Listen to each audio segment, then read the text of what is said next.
In my previous video where I shared the 10 signs that could indicate that you or your loved one may be struggling with your mental health, one of the questions I got asked was, how can I take care of my mental health? To answer that question, in this video, I'm going to be sharing with you 7 simple yet effective tips that can play a role in maintaining your mental health and reduce your risk of mental illness. Hello and welcome back to my channel. My name is Diana and I'm a public health professional currently specializing in mental health nursing.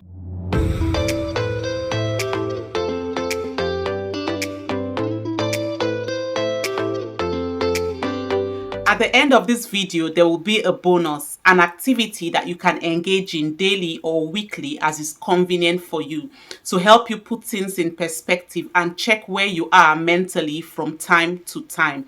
So please make sure you watch this video to the end and grab a pen and a paper for that activity because I believe you will find it really helpful. Now, in order to provide context as to how these 7 tips I'll be sharing with you will help you look after your mental health, I want you to imagine that all of us are moving around with a container, pretty much like this, called our stress containers, which represents our capacity to handle stress, which could be environmental stress, emotional stress, physical stress, acute life events, and so on. Now, as individuals vary, so do our stress containers. So some people have a larger stress container, meaning that they have a larger capacity to handle stress, and some other people have a small stress container, which means that they have a lower capacity to handle stress.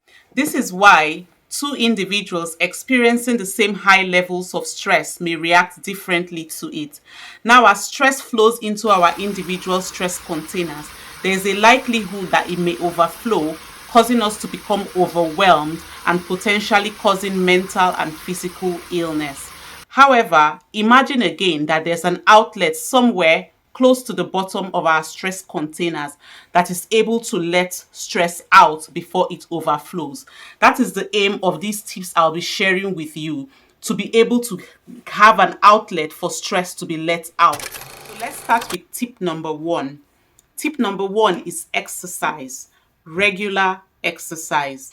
Just 30 minutes of walking or running per day can boost your mood and improve your health.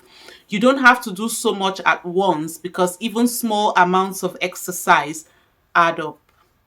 Tip number 2 is eating healthy, regular meals and staying hydrated. Try not to skip breakfast as it is the most important meal of the day, and always eat a balanced diet and maintain a good fluid and food intake, as this can improve your energy and keep you focused throughout the day. Tip number 3 is to practice gratitude and maintain a positive attitude. So always daily think about things that you're grateful for. And if possible, try to get like a gratitude jar. I recommend writing down everything you're grateful for and putting it in the gratitude jar. Also, try to identify and challenge negative thoughts as they come in. Tip number 4 is to identify your people or your community and to stay connected with them. These could be friends or family members that can provide practical help or emotional support, such as listening without judgment whenever you need to talk to someone. Tip number 5 is to prioritize tasks. Try not to take on too much at once and learn to say no to tasks or requests that will put you under undue pressure.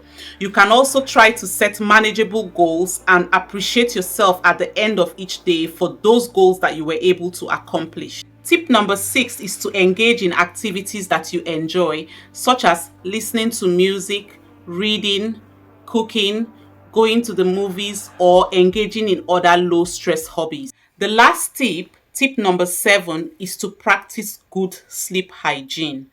Make sure that you're getting enough sleep and you're sticking to a regular sleep schedule.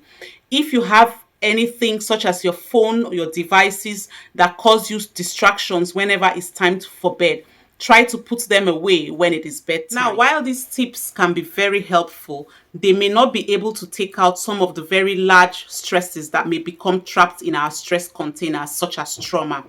This is completely normal because our stress containers are never empty. The goal is to proactively manage whatever is in there. That's it, guys. Hope you got value from this video. If you did, kindly give this video a thumbs up and share to others who might benefit from it. Also, don't forget to hit the subscribe button and turn on the bell notification so that you get notified anytime I post a video like this. Before I go, remember I promised you a bonus activity.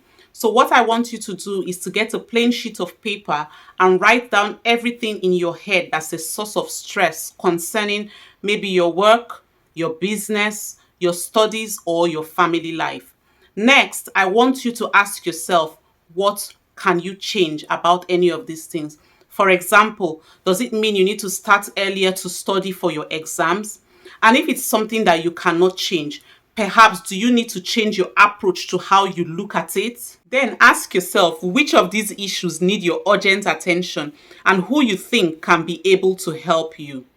Lastly, think about one of these 7 tips that I've shared that may be able to help you cope with some of these stresses or challenges.